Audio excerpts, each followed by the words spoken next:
And I think we're going to go ahead and get started. So we have a fun group today. Everybody, we will be using the chat box because I like to make it really interactive. So if you haven't yet, this is my Instagram. You can jump over to Instagram and follow me there. I'd love to get to know you. I just think it's fun meeting people, and that's why the book club is something I love doing. Books and meeting people, it's like my two favorite things. So yeah, go over to Instagram.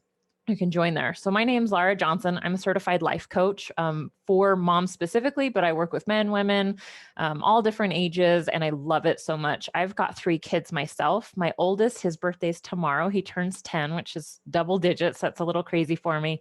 And then a 7 and a 3-year-old.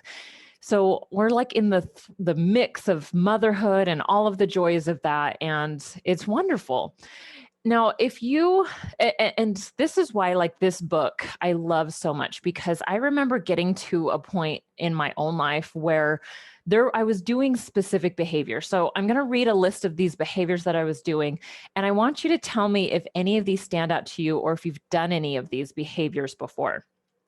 So if you have ever ugly cried during Moana when she's staring out at the ocean, or The Greatest Showman when they're talking about a million dreams, or Frozen 2 when they're like going into the unknown when she feels this stirring inside. So if you've ever ugly cried during those, if you feel like you have a ringing inside of you that you can't answer, like something's calling to you, but you don't know what. If you have tons of ideas, but you're not acting or moving forward on any of them. If you feel stuck, stumped, or always on the cusp of something like their next growth. If you scroll more than you post, or if you wish more than you do. If you find yourself rage cleaning your house, and it's more than like once a quarter, but you get really angry about your house and the state it's in.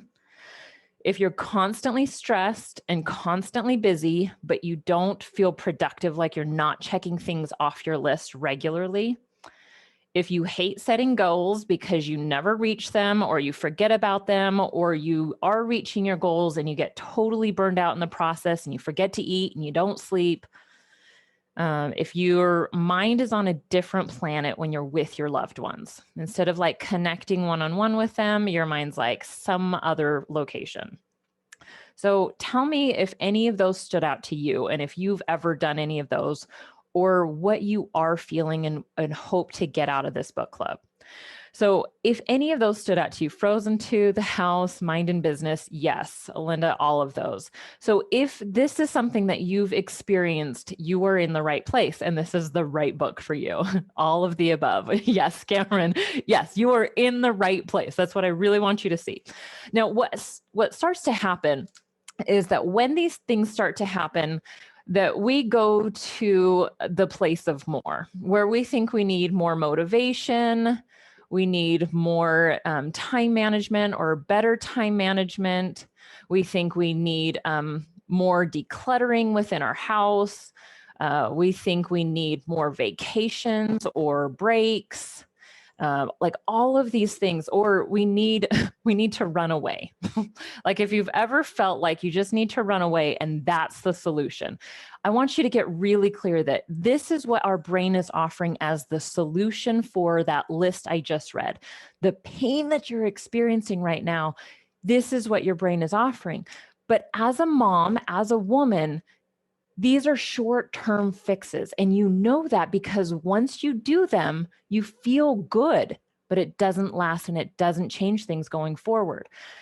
And every single time we tell ourselves we need more exercise, we need to eat better, we get overwhelmed and burn out even faster and get even more discouraged. So this is the solution that our brain keeps giving to us, but this is not the long-term solution.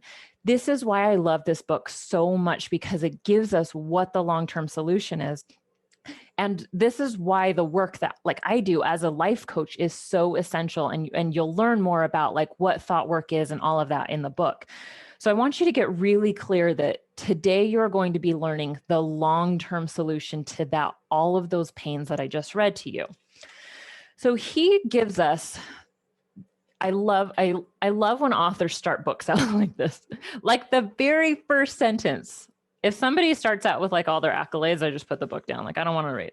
He says, the one problem that holds you back, I call it the upper limit problem, and I haven't met a person who didn't suffer at least a little bit from it. So he tells us right now what the answer is, and he calls it the upper limit problem.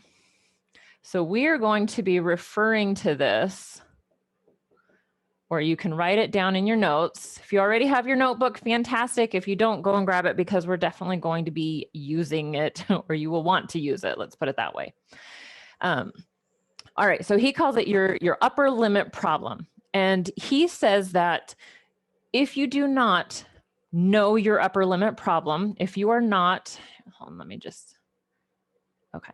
Sorry, I'm just letting a couple people in really quick. If you're not aware of it, that this upper limit problem will drag you down until the day you die. I mean, if that's not a warning, I don't know what is, but I don't really want to be dragged down to the day that I die. So he talks about the upper limit problem will drag you down if you are not aware of it. And that's why it's so essential for you to learn what it is. So the way he describes the upper limit problem is it's the limit of positive emotions that you can handle before your brain starts creating negative thoughts to deflate you back down. So when we get to this spot, it looks a little bit like this. And something you should know about me is that I am not an artist and I will only draw in stick figures, okay? So say you're moving along in your goals, you know, whatever that is, whatever you feel, and you start having these shackles. Now you'll start moving forward, but in this bag right here that's connected to your shackles are all these rocks, okay? This is like the negative thoughts that your brain will manufacture to stop you from moving forward in your life. Everybody's brain does this. Okay, so if you're noticing that it's happening, it's okay. Totally normal, totally human. So at this point, anytime you start to feel good, your brain starts to panic, because it is, the way he describes it in the book is that he says we have millions of nerve connections that are there to regulate and register pain. That's the way our brain has evolved. That's just a normal human brain. But it hasn't been within, like our brain hasn't yet evolved to feel good naturally on its own. Like we have to train it and teach it and foster that feeling of, that sense of feeling good. And just to be clear, like and I love his definition that he has for feeling good. It's not being happy all the time. The way he describes it in the book, it's like this natural inner sense of well-being. Like you're still feeling emotions, but you're feeling fulfilled and purposeful and all of that goodness kind of mixed in. So it's just like this natural state of being that starts to happen. That's when I talk about feeling good. That's what we're reaching for. So he says at this point, any single time you start moving forward, you have a thermostat to how far you will go before your brain will start adding in all of these negative thoughts. And it will slow you down till the day you die. This is why he's talking about like drag you down. This is what he's talking about. So he said that it's important for us to have this like almost rebellious, like radical act that we teach our brain how to move beyond what this upper limit problem is. And so that's what we're going to be talking about, because when we move beyond that, we start moving into our zone of genius. This is the spot where we are reaching our full potential. This is the place where we're doing the work that we're meant to do on this earth, making the mark that we are meant to make. So when you get to this point, there are people that will jump up to this, but if they have not recognized their upper limit problem, it will pull them backwards and you will snap back to this spot with all of the negative thoughts and feelings that your brain will create. Now you'll see that a lot of people are uncomfortable with this way of living. And here's a couple phrases that you'll hear a lot, because there are there are people that are not aware of their upper limit problem, and you probably didn't know until you read this book. So a couple things, like your brain will offer a reality check. Like, it's important to be realistic.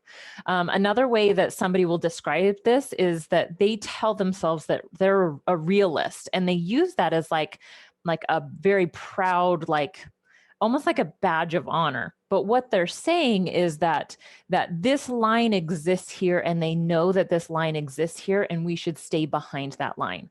This is why he calls this the radical act of learning what your upper limit problem is and how to move beyond it. It is radical because it is not well known, and people are not, they don't know that this is possible.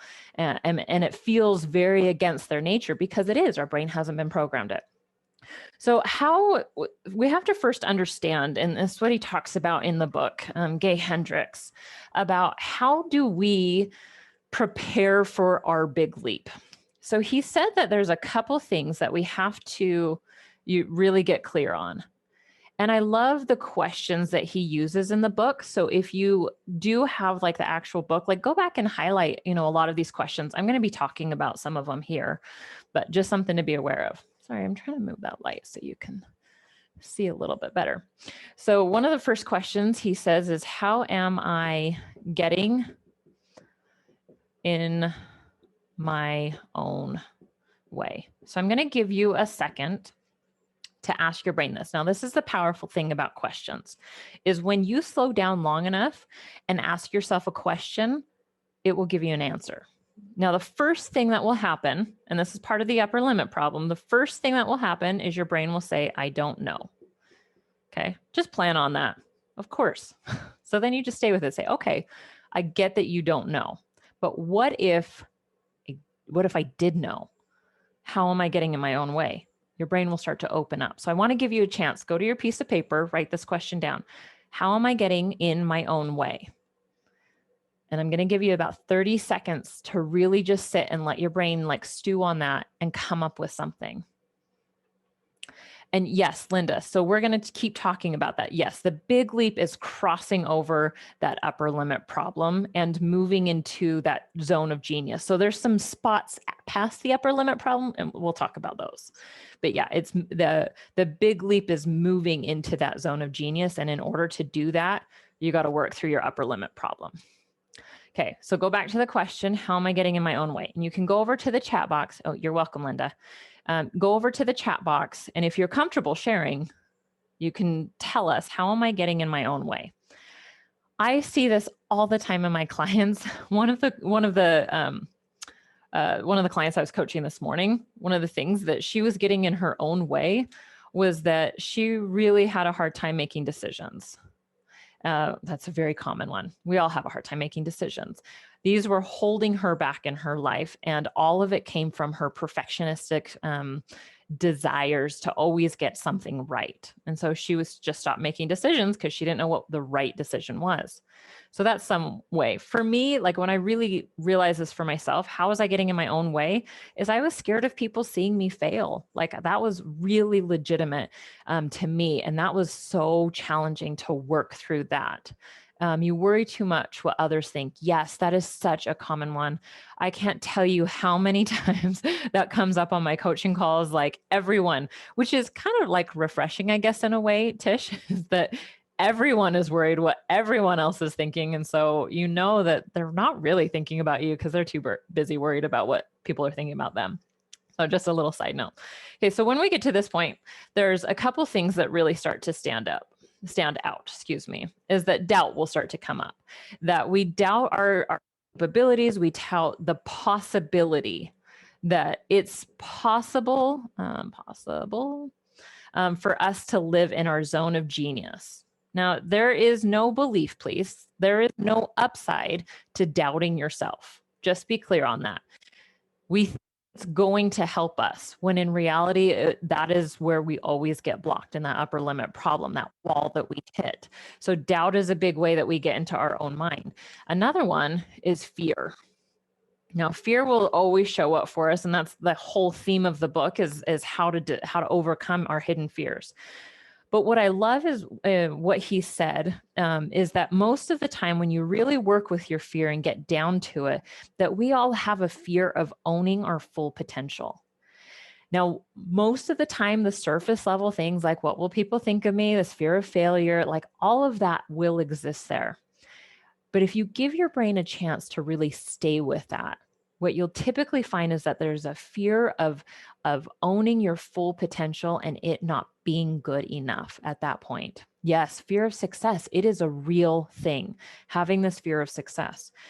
And so at this point, I want you to just think for a minute in a different way about fear. This is what he talks about in the book. He said, fear is excitement without breath. This is on page 18. He said, we get to this spot where our body will respond to this fear in a very physical way by holding our breath. We are denying breath to ourselves. And that's our way of like pulling back from success, from pulling back from our potential, of almost like bracing ourselves for impact. So when you get to this point and you come up to one of your fears, you start to take a deep breath and really allow that excitement of like, allow that possibility and almost like lean towards it. And it will start to propel you forward into that exhilaration of your zone of genius. So then really that's where at that point, when you start to lean into those fears, that's when you start to see what your gifts are. And we're going to talk more about that in just a second. So let me know any questions you have so far up until this point. So we're going to dive more into what the upper limit problem is and how it works. But before we do that, I want you to get really clear, on your fear, like lean into it and you'll know when it starts to show up. Okay, so at this point, he talks about in order to prepare for the big leap, you have to know how your upper limit problem works. So he talks about in the book, there's like, I'm not going to use that picture. We're going to use this. He talks about how every person, has their own thermostat. Okay. And let's just say you're at 5 degrees. It looks like a 50. It's 5 degrees. Okay. That's like the limit of positive emotions that you can feel on your thermostat. Okay. So when we start to, start approaching our fears, when we start realizing what our gifts are, we get to this point where we start to feel positive emotions. Now, what will happen in this moment is we may go beyond this on our thermostat, just like I mentioned before in a different visual. When we get to this spot up here, 2 things will start to happen. We will first have our old beliefs start to kick in, and they will bring us back down to this 5 degrees, or we start developing new beliefs that will raise our ability to have more positive emotions. It will literally change what our thermostat says when we start to develop these new beliefs. When we get to this and we start developing this new belief, he talks about how there's different zones that we live in. So the first zone that we live in is the zone of incompetence. Within this zone of incompetence, he talks about these are just the activities that we're not good at. Like there's a lot of things I'm just not good at. I know that about myself. Okay, so then the next zone is competence. And within competence, this is things that we do okay, but others do a lot better than us. And most of the time we'll see other people's zone of genius and we'll start judging ourselves because that's their gifts and we think that that should be ours as well. I did this for a long time with creative people. I didn't think I was a creative person because I didn't sing, I didn't do art, I didn't do any of those typically creative things, but I realized the way that I believe is very creative. My writing abilities are very creative. So that's, zone of competence. Okay, so then we've got our next zone, which is our zone of excellence. And he talks about how the zone of excellence is amazing. This is where we start becoming successful. This is where we have really good lives. And this is where our soul goes to die. Which I think is so interesting. Really think about that. It's not in our incompetence. It's not in our competence. It's in our excellence that our soul goes to die. He says that there is a seductive lure that exists within the zone of excellence, that we never get to that next level of living, that we never push, we never take that big leap into our zone of genius. Which leads us into what is the zone of genius. So in the zone of genius, as he describes, he says, this is where you feel that call. This is where you start embracing what your unique gifts are to the world. This is where it's almost like time starts to flow and work doesn't feel like work. And suddenly you are moving and existing in a very different environment. This is your zone of genius. So I want you to think for yourself in your life, in your hopes, in your dreams, what zone are you currently living in? And you can go over to the chat box and share if you're comfortable with that. I realized even just going through this book that there are times where I am here and there are times that I'm here. It's like I oscillate between the two right now. And so for me, like really being able to embrace my zone of genius and move into that full potential is really important. So go to the chat box. You can share what it is, which zone that you're currently living in, as I get this next little bit up. Okay, so think about that for yourself. Kind of between the zone of competence and excellence, depending on the day. Yes, so that's such good awareness. Like we can never move zones without awareness of where we are. So get really clear on where you are, write it down. Between 2 to 3. Yeah, so all of them at different times. Perfect, Erica. So that's where you start, and we're going to talk more about how to stay in that zone of the zone of genius, number 4, even more. So competence and excellence depending on the career path. So important to understand. Okay, so keep commenting over there. So when we get to this spot and we recognize these different zones and we want to start moving beyond the zones, there's some barriers that we have to overcome. So the first barrier that we have to break through. And he says it's important to break through these things because in order to make that leap into your zone of genius, you have to break through these barriers. And it's not just enough to break through them. You have to integrate and stabilize within each of these new zones. Again, increasing that thermometer that you have. And this is why somebody like a life coach is so essential, because they help you. That's what I do with my clients. I help them integrate and stabilize within each of these new areas. So when you look at like number 1, he talks about your upper limit problem will be triggered at every single one of these barriers. So the first one is that this belief that you are fundamentally flawed in some ways. That is like the worst. It looked like chicken scratches right there. Sorry. So the fundamentally flawed. So the way this will show up is like, there's something wrong with me. So every person will have all of these. I think in the book, he talks about how most of us don't have all of them, but that you'll have, a couple of them maybe. So think about that for yourself. Do you get to that space where you feel like there's something just wrong with you, that you can't figure it out, that you'll never figure it out, and it seems like everybody else has the answers and they're all part of a group that has like a secret society that knows the answers? This was a huge one for me. I was convinced that there was some manual given to all these people and somehow it was not given to me because I was fundamentally flawed in some way. This was a huge part of really recognizing my upper limit problem, was recognizing when I think there's something wrong with me.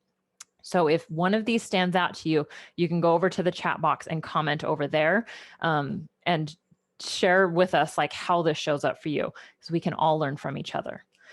So the second one is disloyalty or abandonment. So this is a belief that if you get to a place of success, you will be alone. Yes, I have felt this number one. Thank you, Carol, for sharing that. So when we get to this next one, I'm going to put this up here. There's this disloyalty and abandonment. And the way this will show up is that it almost feels like you're going against like your family standards in order to move into the zone of genius. I recognize this for myself because my family has a very strong generational history about what it means to be poor, that it's a very like noble thing, you know, to be poor. And I don't think it was ever meant to like come across that way, but my grandparents living on next to nothing, on my grandpa's mechanic salary, and my grandma like going to grocery stores and getting rotten fruit and feeding that to her kids. Like there was like so much pride that existed within that family story. So in order to move to that point where it's like I can throw food away if it's moldy, like it seems so bizarre, but like that was a really challenging thing for me to do at one point because I felt like I was abandoning like this like noble journey to like make things work no matter what. So that's where like the disloyalty and the abandonment starts to show up, is that there's some family story, something where you're going to get to some point where you're going to disappoint family members, loved ones, and you're going to be alone. So the next one is a burden, that the more success you have, the more burden you will be. This is another important one. And I see this a lot. I've had a lot of health problems for myself. And I saw that I felt like my body was a burden on our finances. And so it didn't matter, like I couldn't enjoy success because I still had so many physical problems that were using family funds. Another example of this is, you know, I've got clients that have chronic pain disorders, autoimmune disease, all of that, that no matter what success they have, they can never enjoy it because they are fundamentally burdening on other people. So something else, it's like really feeling like you've committed a crime that you have no idea what that crime is. That's the burden. So then the fourth one is outshining. And you'll know if this will happen if you close your eyes and you think for just a second, if I become successful, I will make somebody feel bad. And this is really hard as a mom, I'm going to be honest, because you want to make sure that like your kids and everybody's feeling good and successful and they're growing. And if somebody has like a really amazing skill set in one area, if you're not aware of it, your other kids will start to feel really bad about themselves. So what you do is either help that one kid say, oh, don't talk about it, or don't say that around your sibling, or, you know, whatever that is. Like this is a big problem in very gifted children, as he talks about in the book, and just something to be aware of as a mom. So really go for yourself. Okay, yes, Erica, I love this. All the other moms in business seem to have balance figured out. Why can't I? Yes, that fundamentally flawed. So go through, recognize for yourself if there's any others, and you can go over to the chat box and comment. Linda said number 2, disloyalty and abandonment. Yes, that's a huge one for a lot of people because we have these generational stories that like we're really proud of. So this is how your ULP, your upper limit problem, is triggered by these underlying beliefs that exist, these fundamental beliefs that exist. So in order to spot when these happen, let me erase this. He gives us, let's see, five different spots. I think of these as like symptoms, okay? Now, think about it like when your kids have an ear infection. I know some of you have like young adults. Think back when they were little kids, like the ear infection, sometimes they start complaining that their stomach hurts, or sometimes they start complaining that there's ear pain, but you don't know, maybe you just went swimming and there's a little water stuck in there. But all of that is a symptom of something more going on. And when you spot those symptoms, you can get to the root of the problem. So what he's talking about right now, in these are 5 different symptoms, things to be on the lookout that you will do when your upper limit has been triggered. So the first one is worry. and I can't scroll up right at this moment, but somebody was talking about worry on here in the chat box. Yes, worry is a sign that you have hit your upper limit problem. The other one, so he talks, well, let me mention a couple others. He talks about criticism and blame. That you'll usually see this start to show up if you've created some kind of villain in your life. Maybe that's a partner, maybe that's your children, you know, whatever, some kind of villain. You'll know that you've moved into that. Deflection. Now, deflection would be like if somebody gives you a compliment, like, hey, I really like your haircut. And instead of saying thank you, you say, oh, but I know, but like it just wasn't doing what I wanted it to do. And you start making it like justifications for why you can't accept that compliment. So that's deflection. Another one he talks about is squabbling. I love that word. It just feels very fun to me. So this is like the race to be the victim. So this will show up for my mom clients when they're looking at housework. Why can't everybody help me around the house? Why am I doing all of this by myself? I can say these very easily because they come out of my mouth too. Like you have to be very clear. Like when that starts to happen, it's a symptom that you've hit your upper limit problem. So then the next one is if you're sick and hurt, sick or hurt. Now he talks about, you know, sometimes a headache is just a headache, but oftentimes if you lean into them as an upper limit problem, you'll start to reveal a lot of things like our bodies are amazing. What I noticed was that I always felt like a cold was coming on. And I remember the first time I read this book, I was like, that's kind of weird because I always feel like there's something coming in my throat, you know, like that beginning tickle. When I started to lean into it and to really recognize, like, when is it coming up? It was always for me when I was not voicing an opinion that I wanted to share. It was like my body had moved out of integrity in this way. And as a result, my throat started to hurt. The other one that's really fascinating to me is my heartburn. My heartburn will literally shoot out of the sky no matter what, like in the weirdest moments, like, and then it'll go back down. And it's like, whoop, whoop. It is the strangest thing. And I've really started to lean into it on like, how is this a symptom I've hit my upper limit? And it's typically when I'm not taking care of my body in the way that I actually want to. So in those moments, it's like I'm sitting around watching TV when I know I actually want to be exercising. It's like my heartburn will jump up and jump down. So fascinating. So really get clear that like when times like sickness and hurt start to come up, that's when you can get really clear, like, how is this my upper limit? And so one of the things that the way I refer to it, so I've been diagnosed with fibromyalgia. It's a chronic pain disorder. So my body feels a lot of pain.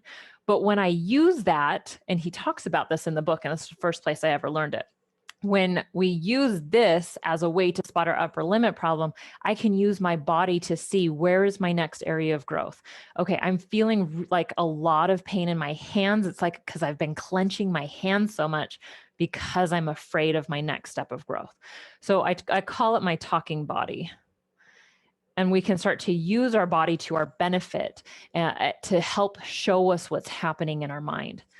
So all of these things, you can go in the book and you can read more about these. But he talks about how oftentimes we get very addicted to these symptoms, and we think that they're useful in some way.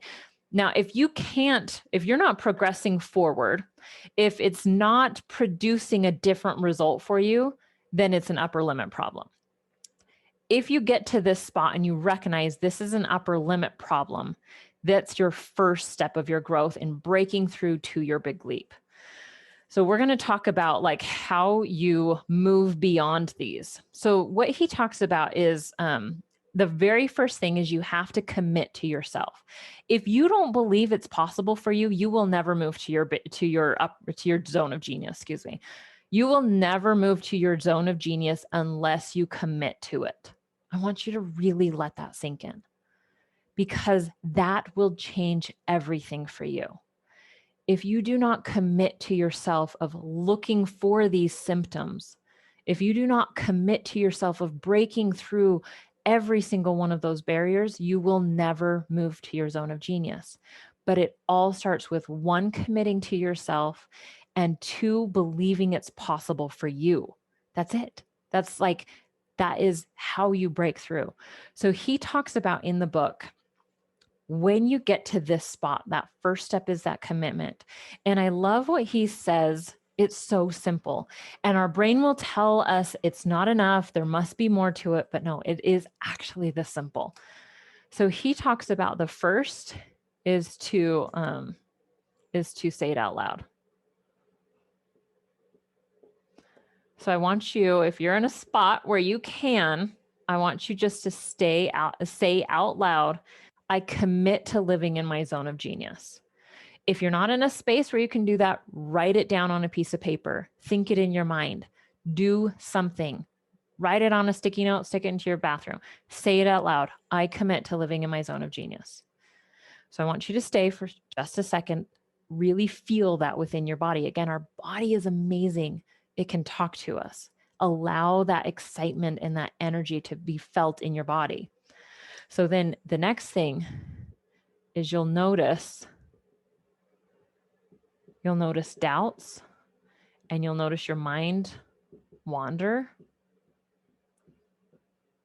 So take a break. So just give yourself just a chance, 5, 10 seconds even. Take a deep breath. Allow that to feel. Notice if your body starts to shift out of it already. And then say it again.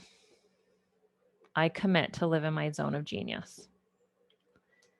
But not just up here say it, but like feel it in your soul, right? This is how you break through. All of the rest were just signs and symptoms when you've hit your limit. Now this is how you start moving the needle on your thermostat. So when we get to this point, he says that now that you've committed to it, you have to learn how to enter into your zone of genius, how to discover things within this space. So he gives us some really amazing questions. And the way he describes it is like thinking about a Russian doll and how each shell that you're taking out of that doll, there's something else that exists within there. When you get down to that bottom one, that's your zone of genius right there. So I can't draw a Russian doll, I'm going to be honest with you. So we're going to draw some circles instead. So the first question I want you to ask, and I would write these down, and as you do, I want you to think about a big circle. Okay. So the first question is, what do I love the most?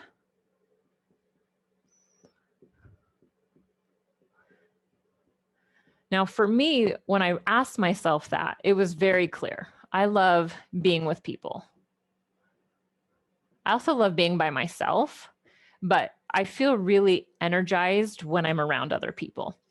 Okay, so that was one of the things. What work do you do that doesn't seem like work? So what work do you do that doesn't seem like work?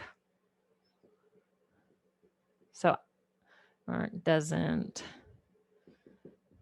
seem like work. So for me, when I looked back at all of the jobs that I had, it was very clear. Like being able to talk about people's lives with them. My husband used to laugh, like we would go to really beautiful places in the world and I didn't care about any of the sights. I just wanted to sit and talk to people about their lives. Like that does not seem like work to me at all. So then the next question is, where do you get the highest ratio of abundance or satisfaction based on the time that you've spent? Okay, so we're going to say highest satisfaction based on time spent. Now, if these don't come to you right off the bat, that's okay. Nothing's gone wrong. This is just a new way for your brain to be thinking. Give yourself some space and some grace to kind of feel this as you go. So for me, I get the highest satisfaction right here. Actually, I'm going to run out of space right there. I get the highest satisfaction when I'm talking about people's emotions with them. When I'm talking about their lives and the patterns of their brain, like to me, that is my highest satisfaction. I can be on a call with a client and be on top of the world for the rest of the day. Like within 1 hour, I can go from like really sad to like soaring high. Like it is the most amazing feeling to me. So that's my highest satisfaction return on the time that I spend. So then the last thing is, what is your unique ability? And this was the hardest one for me to answer. It took me a little while to figure it out. But like, what was my highest contribution? It was like my skill within a skill that people would comment on that I didn't see as something unique, but other people did about me. And so I kind of had to lean on some of the feedback that I was getting from other people. But for me, within there, it was that I could explain things about problems and solutions in a very clear way. Like the way I presented things, like it didn't make sense to me. Like, of course, like this is the pattern that's happening and this is clearly the solution. So when I got really clear on what these were, and I read this, long before I became a life coach, this is what I took in to figure out, okay, well, what is the career path like that allows me to do these things? It was very clearly, it was a certified life coach. Like I just knew like right off the bat, like this was my zone of genius. This is where it lights a fire so deep within my soul. And so for me, that was very clearly. So what do you love the most? What work do you do that doesn't seem like work? Where do you get the satisfaction based on the time spent? And what is your unique ability? I'll give you one example. I want you to go through and circle this for yourself. Like go through and do these circles. Again, if you get to a point where you're like, I'm not actually sure, that's okay. So one of the other things was that I can see what is. That's very easy for me. I can see things at a pretty neutral place. And then I start looking for patterns. So one of the things about my mind, I'm dyslexic. And so I see patterns. It's almost like things start to come up off the page. That's like the only way to describe it. And it used to be very distracting when I was in school because I couldn't memorize things. It was very challenging because I had to be able to see things in patterns. But then I had the unique ability to be able to study these patterns and then redesign them. So it's like when I think about my home, for example, and this is where the skill comes in that I do so much work with my clients, is that like I create systems within my home that are all flowing together so that it's not distracting me from the work that I feel called to do. It's actually supporting me. And the way like my mind thinks about it, it's like it comes off the page and it starts like spinning around me. That's one of my unique gifts that I had, but I had to go through these questions to be able to get very clear on that. Now that's what I bring into my coaching and I can bring that to my clients. So I want you to get really clear on what is this for you? What are your unique gifts that you have to offer the world? If you don't see them inside of yourself yet, that's okay. I promise you that you will, as long as you give yourself space to explore all of these. So he says at this point, this is where it's like you start taking like all your upper limits, you start moving beyond it. This in and of itself is the most rewarding thing that you can feel. It's like this deep fulfillment that like you wake up with purpose every single day. Like my life is different. It's like a seismic shift has happened moving into that zone of genius. That's what I want for every single one of you. So when he says, when you answer these, you'll start to see when the upper limit will bring you back out of that zone of genius. Be very clear on all of those symptoms so you can catch it immediately as soon as it happens. So he gives us a mantra that we can repeat for ourselves, something to kind of recenter our body, to move us, back into those positive feelings. He says, I expand in an abundance, success, and love every day. As I do, I inspire those around me to do the same. So I want you to really think about that. I expand. This is, like coming in, like the flow of energy that exists within the zone of genius. I expand in abundance, success, and love every day. And as I do, I inspire those around me to do the same. So really feel that within your body. This is the gift that he's given us, that we are able to expand, we're able to increase that thermostat for ourselves and move into the zone of genius to live on a completely different level. It will feel out of nature at first because you have a human brain. Your human brain will want to snap you back. It's your job to continue to expand in that abundance, in that success, in that love and creativity. So just a couple things just to wrap up that we didn't have a chance to talk about on this call, because I want to leave a couple minutes for questions. But he does talk about Einstein time, which is like one of my favorite things to geek out. So if you read the book and you have questions about Einstein time, send me a message. But the way he talks about it is that we are where time comes from. And the way he describes it is like putting your hand on a hot stove for a minute can feel like an hour, but being with loved ones for an hour can feel like a minute. This is like the expansion, the shifting in possibility. This is how you're able to get more done in less time, is when you really embrace a completely different way of thinking about time, from a place of like abundance instead of a place of like it's never enough. So something to think about. And then he also gives us some really great information about the enlightened no. And I love that phrase, because we think sometimes like saying no can be a very hard thing. But the way he talks about it is like the enlightened no, and that can change the course of history forever, is when we feel something is outside of our zone of genius, that we dedicate ourselves and the priorities that we have to live in that zone of genius. Sometimes that means we have an enlightened no, that yes, this is beyond my zone of genius and I'm not going to do it right now, but thank you very much for the offer. So gather all your stuff, come back for a second. Hope you took a lot of really good notes. We're going to just, if you have some questions, I'm going to leave time for questions. So go over to the chat box, type in any questions or anything that has stood out to you. So all of this is the beginning. And I hope that you'll go back. I'll send the replay tomorrow. Go back and listen to this. Like, let all of this information stir in your mind over and over, because this is how you are going to move into your zone of genius, how you reach your full potential forever. And it's amazing. Can the zone of genius change over time? I believe it can. I don't think he talks specifically about that, but I know that there have been times where I have hit the zone of genius and I have felt pivots starting to happen within there. And like okay, let me just share really quick, Linda, this example. So many years ago, I started a nonprofit. So passionate about this nonprofit. I came alive. We were helping terminally ill parents. We were raising funds for these families who had a parent who was dying, and they had young kids.